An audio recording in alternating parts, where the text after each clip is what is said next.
She handed me a document titled Changes Required for Marriage. I said, "This is incredibly useful." Then I drafted my own list with one item. Find a new partner. I slid it back to her and left the restaurant. I, a 29-year-old man, had been dating Sarah, 27, for about 18 months.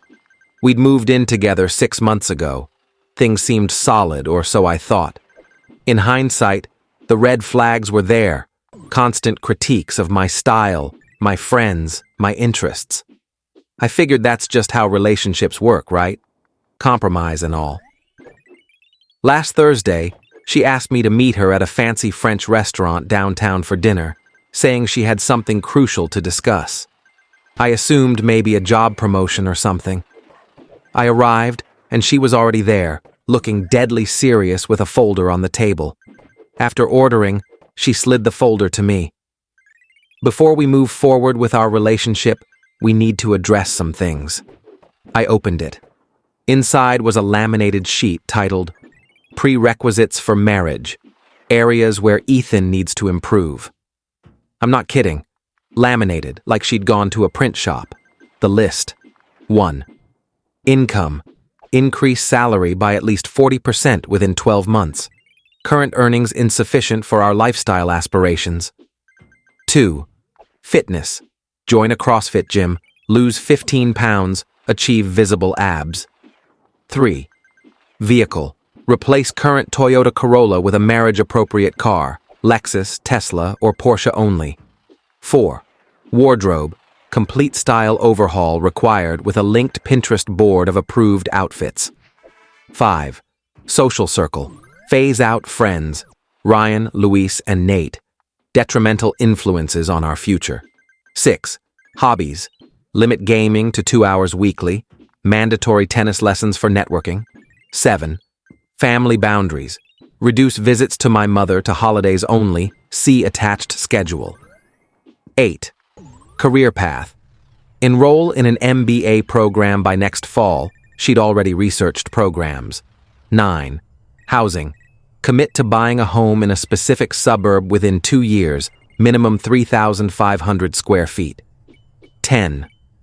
Social media. Delete all photos with ex-girlfriends. Update profile to feature her.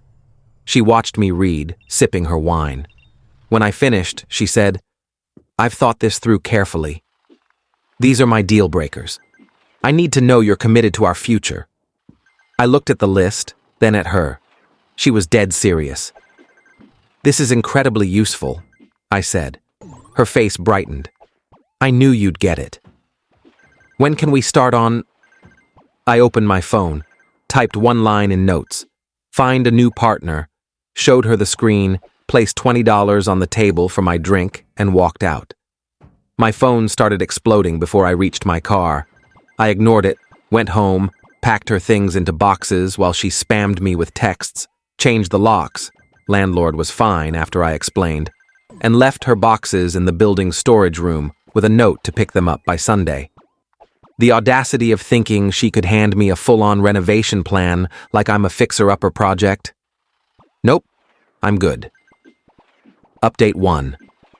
The fallout has been absolutely insane. Sarah's entitlement hit levels I didn't know existed. After I left the restaurant, she apparently stayed for an hour, expecting me to return. The waiter, a regular spot for me, later told me, laughing, that she told nearby tables I was having a moment and would come back after processing. Friday morning, she showed up at my workplace. Security escorted her out. She was in the lobby with a laptop, trying to show my colleagues a PowerPoint called Ethan's Transformation Plan, begging them to reason with me. My boss, Mike, was like, "Man, is this real?" But it gets crazier. Friday evening, my mom called, "Ethan, Sarah's here with a therapist?" Turns out, Sarah drove 2 hours to my mom's with an actual couples therapist she'd hired for an intervention. This therapist, Dr. Larson, thought I had commitment issues, and this was an urgent family session. My mom, bless her, let them in to hear them out. Sarah had a full presentation about my untapped potential and how my mom enabled my mediocrity. The therapist realized something was wrong when my mom asked, "Did Ethan agree to this?" Sarah, "He will once he sees what he's losing." The therapist bailed, calling it inappropriate, and left. My mom told Sarah to go, but not before Sarah said, per my mom, "You're why he's like this. You never pushed him to excel." My mom, who raised me alone while earning her teaching degree, unreal nerve. Saturday, I got an email from Sarah's dad, Stephen, titled Business Opportunity. This guy, who I'd met maybe 5 times, offered me a job at his real estate firm as an assistant manager to meet Sarah's salary demand, conditional on me reconsidering my rash decision and attending couples therapy with her. He CC'd Sarah, writing, "I've addressed the income issue. The other list items are reasonable with effort Sunday, her pickup deadline. She didn't show. Instead, her friend Jenna arrived with a U-Haul and 3 guys, with a list from Sarah claiming my TV, gaming console, espresso machine, and, get this, my grandma's antique dishes, because Sarah used them more. Building security stopped them. I had to clarify what was hers. Jenna argued Sarah invested in my apartment and deserved compensation. One mover apologized. "She said you were abusive and stole her stuff, but you seem normal and she sounds unhinged." They only took the boxes. But it wasn't over. Monday, I got a LinkedIn alert. Sarah updated her profile to life coach and relationship mentor and posted an article, "When Your Partner Can't Keep." Up, a guide to aspiring upward. She didn't name me, but it was obvious, claiming she spent 18 months trying to elevate a partner stuck in average and created a relationship growth plan rejected by someone comfortable with less. The comments tore her apart. Someone found my post in a relationship forum and linked it. Her article was shredded and deleted within 2 hours, but screenshots spread. Last night, she texted from her sister's phone. "You'll regret this at 40, alone with your games." I replied, "Already happier alone with my games than with your lists." Blocked that number too. My friend Ryan, a bad influence, brought pizza and beer. We played Halo until 3 a.m., best Monday in months. Update 2. I thought it was done. Wrong. Sarah's entitlement went full supernova. Wednesday, the apartment office called. Sarah filed a complaint for illegal eviction and property theft, claiming she was a legal tenant and I violated her rights. She was never on the lease, never paid rent, just moved in. The office manager, Karen, said, "I've seen nonsense, but this takes it." The complaint listed her tenancy as 18 months, 6 months physical, 12 months emotional. Emotional tenancy. New one. Thursday, I'm at the gym. Not CrossFit, sorry Sarah. And her dad, Stephen, walks in, wearing brand new workout clothes with tags still on, pretending it's a coincidence. "Ethan, what are the chances?" "0, Stephen." Gym cameras later showed him waiting in his car for an hour for me to show up. He cornered me by the water cooler. "Son, let's talk man to man." Sarah comes from a solid family.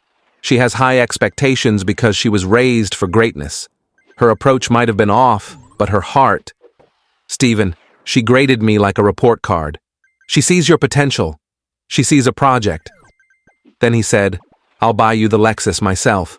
Early wedding gift." I laughed so hard I sat down. "Stephen, I don't want a Lexus. I love my Corolla. It's paid off." His face reddened.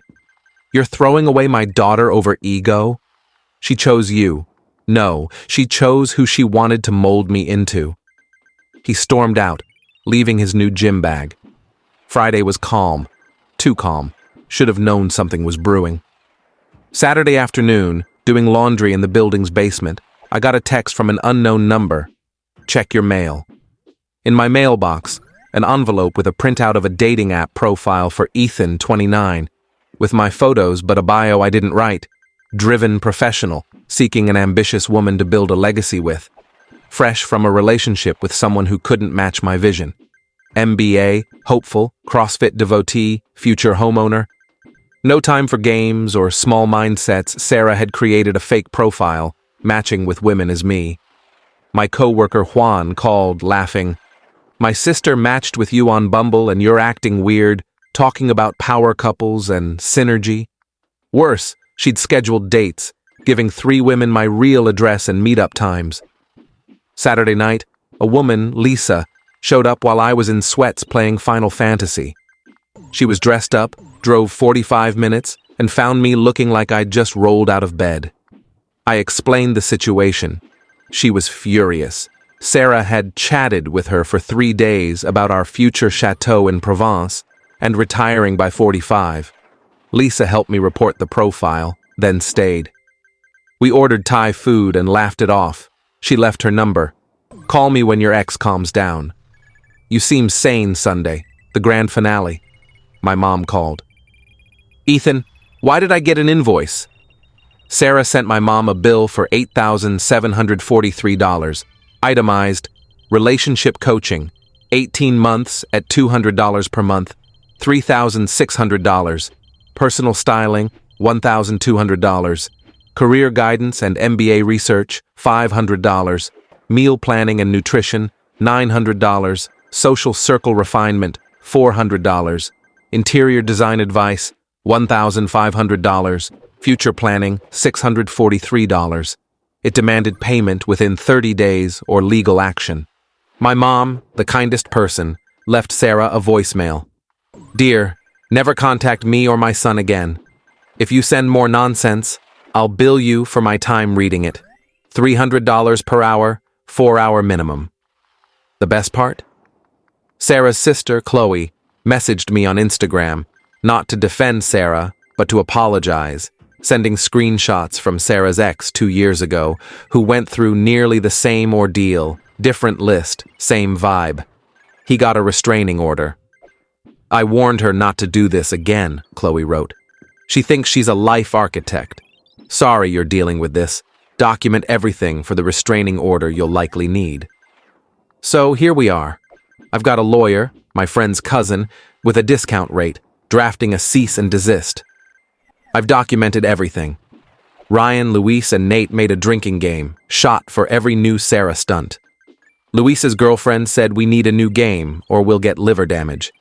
I'm still driving my Corolla, gaming when I want, wearing my subpar clothes, living my best average life.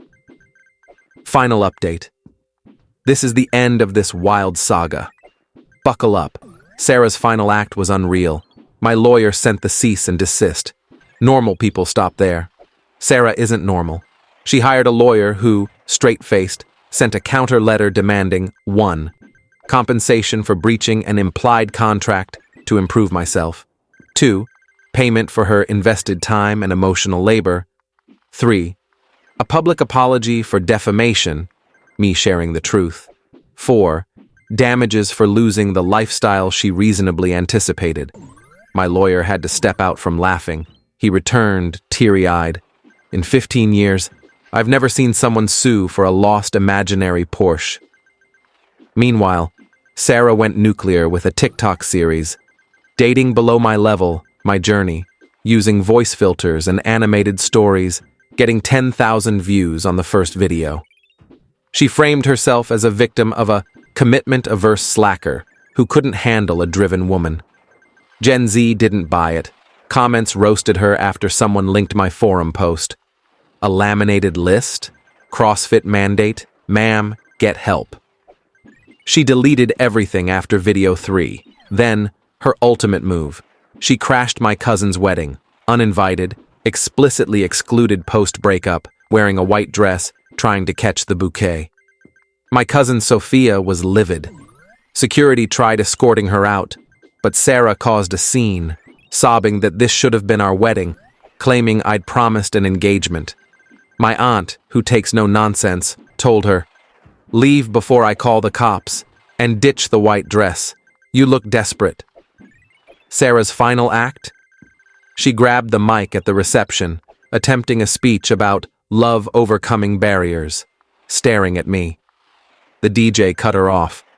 My uncle Carlos and cousin Diego carried her out as she screamed about suing for assault.